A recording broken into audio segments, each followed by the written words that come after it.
नमस्कार। कहानी सागर में आपका हार्दिक स्वागत है। आज सुनिए मुंशी प्रेमचंद की लिखी कहानी सुहाग की साड़ी। ये कहना भूल है कि दाम्पत्य सुख के लिए स्त्री पुरुष के स्वभाव में मेल होना आवश्यक है। श्रीमती गौरा और श्रीमान कुंवर रतन सिंह में कोई बात न मिलती थी। गौरा उदार थी, रतन सिंह कौड़ी कौड़ी को दांतों से पकड़ते थे। वो हंसमुख थी, रतन सिंह चिंताशील थे। वो कुल मर्यादा पर जान देती थी, रतन सिंह इसे आडंबर समझते थे। उनके सामाजिक व्यवहार और विचार में भी घोर अंतर था। यहां उदारता की बाजी रतन सिंह के हाथ थी। गौरा को सहभोज से आपत्ति थी, विधवा विवाह से घृणा और अछूतों के प्रश्न से विरोध। रतन सिंह इन सभी व्यवस्थाओं के अनुमोदक थे। राजनीतिक विषयों में ये विभिन्नता और भी जटिल थी। गौरा वर्तमान स्थिति को अटल, अमर, अपरिहार्य समझती थी। इसलिए वो नरम गरम, कांग्रेस, स्वराज्य, होम रूल सभी से विरक्त थी। वो कहती, ये मुट्ठी भर पढ़े लिखे आदमी क्या बना लेंगे, चने कहीं भाड़ फोड़ सकते हैं। रतन सिंह पक्के आशावादी थे। राजनीतिक सभा की पहली पंक्तियों में बैठने वाले, कर्म क्षेत्र में सबसे पहले कदम उठाने वाले, स्वदेश व्रतधारी और बहिष्कार के पूरे अनुयायी। इतनी विषमताओं के बावजूद उनका दाम्पत्य जीवन सुखमय था। कभी कभी उनमें मतभेद अवश्य हो जाता था, पर वे समीर के वे झोंके थे जो स्थिर जल को हल्की हल्की लहरों से आभूषित कर देते हैं। वे प्रचंड झोंके नहीं जिनसे सागर विप्लव क्षेत्र बन जाता है। थोड़ी सी सदिच्छा सारी विषमताओं और मतभेदों का प्रतिकार कर देती थी। विदेशी कपड़ों की होलियां जलाई जा रही थी। स्वयं सेवकों के जत्थे भिखारियों की भांति द्वारों पर खड़े होकर विलायती कपड़ों की भिक्षा मांगते थे, और ऐसा कदाचित ही कोई द्वार था जहां उन्हें निराश होना पड़ता हो। खद्दर और गाढ़े के दिन फिर गए थे। नयन सुख, नयन दुख, मलमल और तंजेब सब तनबेद हो गए थे। रतन सिंह ने आकर गौरा से कहा, लाओ अब सब विदेशी कपड़े संदूक से निकाल दो, दे दूं। गौरा ने कहा, अरे तो इसी घड़ी कोई साइत निकली जाती है, फिर कभी दे देना। रतन बोला, वाह, लोग द्वार पर खड़े कोलाहल मचा रहे हैं और तुम कहती हो फिर कभी दे देना। गौरा ने कुंजी देते हुए कहा, तो ये कुंजी लो, निकाल कर दे दो। मगर ये सब है लड़कों का खेल। घर फूकने से स्वराज्य न कभी मिला है और न मिलेगा। रतन ने गहरी सांस लेते हुए कहा, मैंने कल ही तो इस विषय पर तुमसे घंटों सिरपची की थी और उस समय तुम मुझसे सहमत हो गई थी। आज तुम फिर वही शंकाएं करने लगी। गौरा बोली, मैं तुम्हारे अप्रसन्न हो जाने के डर से चुप हो गई थी। रतन ने झुंझलाते हुए कहा, अच्छा, शंकाएं फिर कर लेना, इस समय जो करना है वो करो। गौरा ने हिचकिचाते हुए कहा, लेकिन मेरे कपड़े तो न लोगे ना? रतन दृढ़ स्वर में बोला, सब देने पड़ेंगे। विलायत का एक सूद भी घर में रखना मेरे प्रण को भंग कर देगा। इतने में राम टहल साइस ने बाहर से पुकारा, सरकार, लोग जल्दी मचा रहे हैं। कहते हैं अभी कई मोहल्लों का चक्कर लगाना है, कोई गाढ़े का टुकड़ा हो तो मुझे भी मिल जाए। मैंने भी अपने कपड़े दे दिए। केसर महरी कपड़ों की एक गठरी लेकर बाहर जाती हुई दिखाई दी। रतन सिंह ने पूछा, क्या तुम भी अपने कपड़े देने जाते हो? केसर ने लजाते हुए कहा, हाँ सरकार, जब देश छोड़ रहा है तो मैं कैसे पहनूं? रतन सिंह ने गौरा की ओर आदेशपूर्ण नेत्रों से देखा। अब वो विलंब न कर सकी। लज्जा से सिर झुकाए संदूक खोलकर कपड़े निकालने लगी। एक संदूक खाली हो गया तो उसने दूसरा संदूक खोला। सबसे ऊपर एक सुंदर रेशमी सूट रखा हुआ था जो कुंवर साहब ने किसी अंग्रेजी कारखाने में सिलाया था। गौरा ने पूछा, क्या सूट भी निकाल दूं? रतन बोला, हाँ हाँ, इसे किस दिन के लिए रखोगी? गौरा ने दुखी स्वर में कहा, यदि मैं ये जानती कि इतनी जल्दी हवा बदलेगी तो कभी ये सूट न बनवाने देती। सारे रुपए खून हो गए। रतन सिंह ने कुछ उत्तर न दिया। तब गौरा ने अपना संदूक खोला और जलन के मारे स्वदेशी विदेशी सभी कपड़े निकाल कर फेंकने लगी। वो आवेश प्रवाह में आ गई। उनमें कितनी ही बहुमूल्य फैंसी जैकेट और साड़ियां थी जिन्हें किसी समय पहनकर वो फूली न समाती थी। बाज साड़ियों के लिए तो उसे रतन सिंह से बार बार तकाजे करने पड़े थे, पर इस समय सबकी सब आंखों में खटक रही थी। रतन सिंह उसके भावों को ताड़ रहे थे। स्वदेशी कपड़ों का निकाला जाना उन्हें अखर रहा था, पर इस समय चुप रहने ही में कुशल समझते थे। तिस पर भी दो एक बार वाद विवाद की नौबत आ ही गई। एक बनारसी साड़ी के लिए तो वो झगड़ बैठे। उसे गौरा के हाथों से छीन लेना चाहा, पर गौरा ने एक न मानी, निकाल ही फेंका। सहसा संदूक में से एक केसरिया रंग की तंजेब की साड़ी निकल आई, जिस पर पक्के आंचल और पल्ले टंके हुए थे। गौरा ने उसे जल्दी से लेकर अपनी गोद में छिपा लिया। रतन सिंह ने पूछा, कैसी साड़ी है? गौरा बोली, कुछ नहीं, तंजेब की साड़ी है, आंचल पक्का है। रतन सिंह ने संदेह से कहा, तंजेब की है तब तो जरूर ही विलायती होगी। उसे अलग क्यों रख लिया? क्या वो बनारसी साड़ियों से अच्छी है? गौरा ने हिचकिचाते हुए कहा, अच्छी तो नहीं है, पर मैं इसे न दूंगी। रतन सिंह ने कड़क कर कहा, वाह, विलायती चीज को मैं न रखने दूंगा, लाओ इधर। गौरा ने गिड़गिड़ाकर कहा, नहीं, मेरी खातिर से इसे रहने दो। रतन सिंह ने ठान लिया, तुमने मेरी खातिर से एक भी चीज न रखी, मैं क्यों तुम्हारी खातिर करूं? गौरा ने आंसू भरी आंखों से कहा, पैरों पड़ती हूं, जिद न करो। रतन सिंह बोले, स्वदेशी साड़ियों में से जो चाहो रख लो, लेकिन इस विलायती चीज को मैं न रखने दूंगा। इसी कपड़े की बदौलत हम गुलाम बने। ये गुलामी का दाग मैं अब नहीं रख सकता, लाओ इधर। गौरा ने क्रोध और असहायता से कहा, मैं इसे न दूंगी। एक बार नहीं, 1000 बार कहती हूं कि न दूंगी। रतन सिंह ने दृढ़ स्वर में कहा, मैं इसे लेकर ही छोड़ूंगा। इस गुलामी के पटके को, इस दासत्व के बंधन को किसी तरह न रखूंगा। गौरा ने थकी हुई आवाज में कहा, नाहक जिद करते हो। रतन, आखिर तुमको इससे क्यों इतना प्रेम है? गौरा, तुम तो बाल की खाल निकालने लगते हो। इतने कपड़े थोड़े हैं, एक साड़ी रखी ली तो क्या?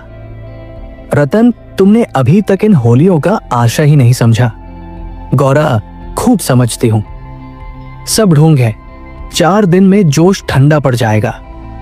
रतन, तुम केवल इतना बतला दो कि ये साड़ी तुम्हें क्यों इतनी प्यारी है, तो शायद मैं मान जाऊं। गौरा, ये मेरी सुहाग की साड़ी है।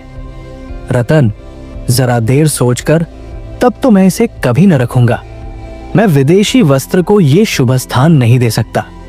इस पवित्र संस्कार का ये अपवित्र स्मृति चिन्ह घर में नहीं रख सकता। मैं इसे सबसे पहले होली की भेंट करूंगा। लोग कितने हद बुद्धि हो गए थे कि ऐसे शुभ कार्यों में भी विदेशी वस्तुओं का व्यवहार करने में संकोच न करते थे। मैं इसे अवश्य होली में दूंगा। गौरा, कैसा अजगुम मुंह से निकालते हो। रतन, ऐसी सुहाग की साड़ी का घर में रखना ही अशकुन, अमंगल, अनिष्ट और अनर्थ है। गौरा, यूं चाहे जबरदस्ती छीन ले जाओ, पर खुशी से न दूंगी। रतन, तो फिर मैं जबरदस्ती ही करूंगा, मजबूरी है। ये कहकर वो लपके कि गौरा के हाथों से साड़ी छीन ले। गौरा ने उसे मजबूती से पकड़ लिया और रतन की ओर कातर नेत्रों से देखकर कहा, तुम्हें मेरे सिर की कसम। केसर महरी बोली, बहू जी की इच्छा है तो रहने दीजिए। रतन सिंह के बढ़े हुए हाथ रुक गए, मुख मलिन हो गया। उदास होकर बोले, मुझे अपना व्रत तोड़ना पड़ेगा, प्रतिज्ञापत्र पर झूठे हस्ताक्षर करने पड़ेंगे। खैर, यही सही। शाम हो गई थी। द्वार पर स्वयं सेवकगण शोर मचा रहे थे। कुंवर साहब, जल्दी आइए। श्रीमती जी से भी कह दीजिए हमारी प्रार्थना स्वीकार करें। बहुत देर हो रही है। उधर रतन सिंह असमंजस में पड़े हुए थे कि प्रतिज्ञापत्र पर कैसे हस्ताक्षर करूं। विदेशी वस्त्र घर में रखकर स्वदेशी व्रत का पालन क्यों कर होगा। आगे कदम बढ़ा चुका हूं, पीछे नहीं हट सकता, लेकिन प्रतिज्ञा का अक्षरशः पालन करना अभीष्ट भी तो नहीं, केवल उसके आशय पर लक्ष्य रहना चाहिए। इस विचार से मुझे प्रतिज्ञापत्र पर हस्ताक्षर करने का पूरा अधिकार है। त्रियाहट के सामने किसी की नहीं चलती। यूं चाहूं तो एक ताने में काम निकल सकता है, पर उसे बहुत दुख होगा। बड़ी भावुक है, उसके भावों का आदर करना मेरा कर्तव्य है। गौरा भी चिंता में डूबी हुई थी। सुहाग की साड़ी सुहाग का चिन्ह है, उसे आग। कितने अशकुन की बात है। ये कभी कभी बालकों की भांति जिद करने लगते हैं, अपनी धुन में किसी की सुनते नहीं, बिगड़ते हैं तो मानो मुंह ही नहीं सीधा होता। लेकिन वे बेचारे भी तो अपने सिद्धांतों से मजबूर हैं। झूठ से उन्हें घृणा है। प्रतिज्ञापत्र पर झूठी स्वीकृति लिखनी पड़ेगी। उनकी आत्मा को बड़ा दुख होगा, घोर धर्म संकट में पड़े होंगे। ये भी तो नहीं हो सकता कि सारे शहर में स्वदेशानुरागियों के सिरमौर बनकर उस प्रतिज्ञापत्र पर हस्ताक्षर करने से आनाकानी करें। कहीं मुंह दिखाने को जगह न रहेगी। लोग समझेंगे बना हुआ है, पर शकुन की चीज कैसे दूं? इतने में उसने रामटैल साइज को सिर पर कपड़ों का गट्ठर लिए बाहर जाते देखा। केसर महरी भी एक गट्ठर सिर पर रखे हुए थी। पीछे पीछे रतन सिंह हाथ में प्रतिज्ञापत्र लिए जा रहे थे। उनके चेहरे पर ग्लानि की झलक थी, जैसे कोई सच्चा आदमी झूठी गवाही देने जा रहा हो।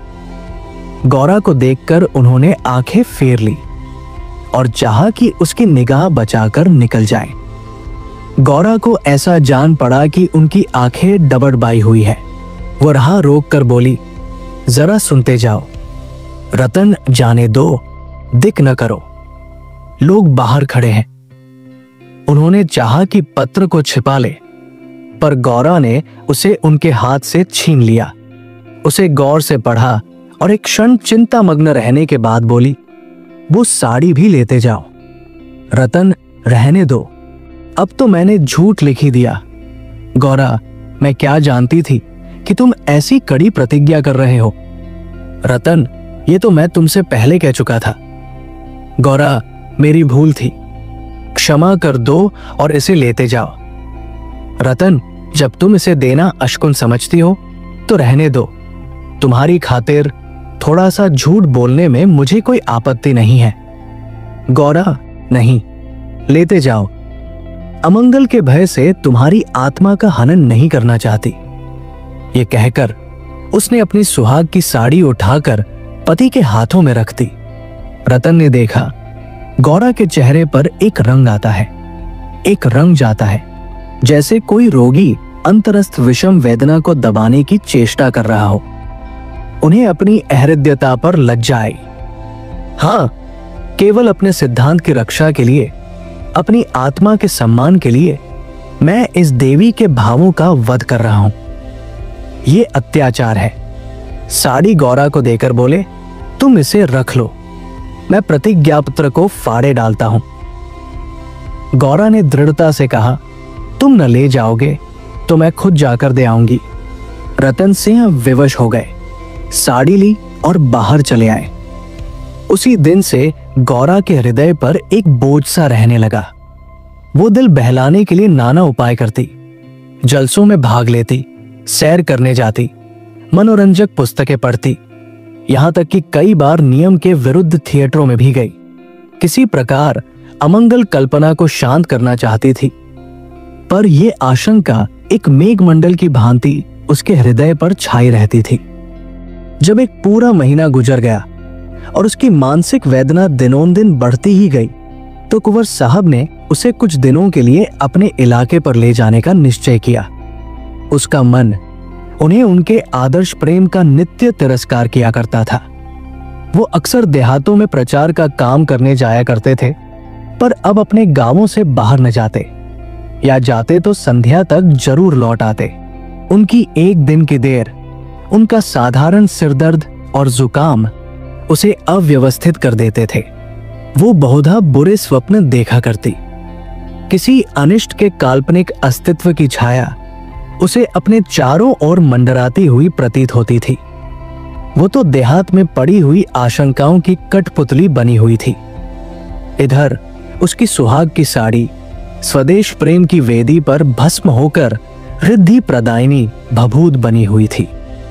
दूसरे महीने के अंत में रतन सिंह उसे लेकर लौट आए।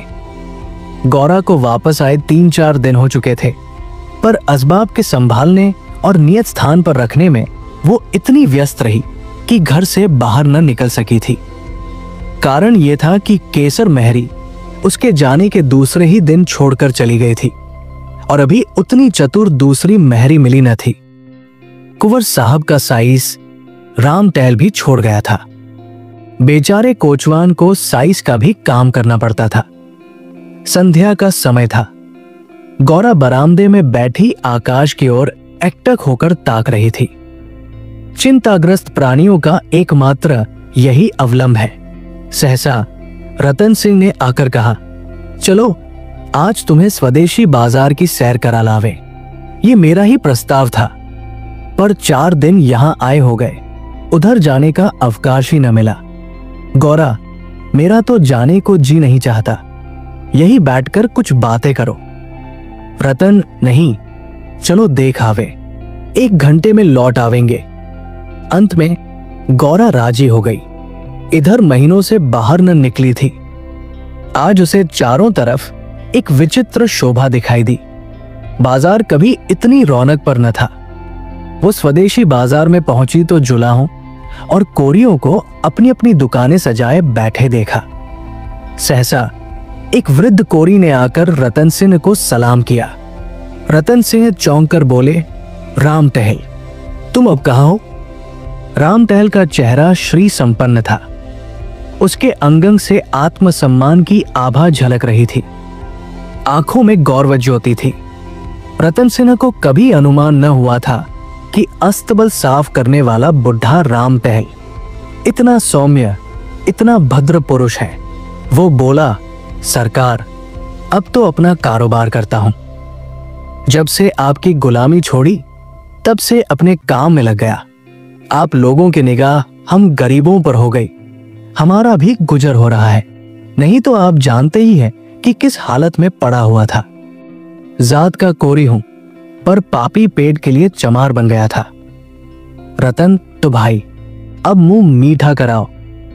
ये बाजार लगाने की मेरी ही सलाह थी। बिक्री तो अच्छी होती है। राम टहल, हाँ सरकार, आजकल खूब बिक्री हो रही है। माल हाथों हाथ उड़ जाता है।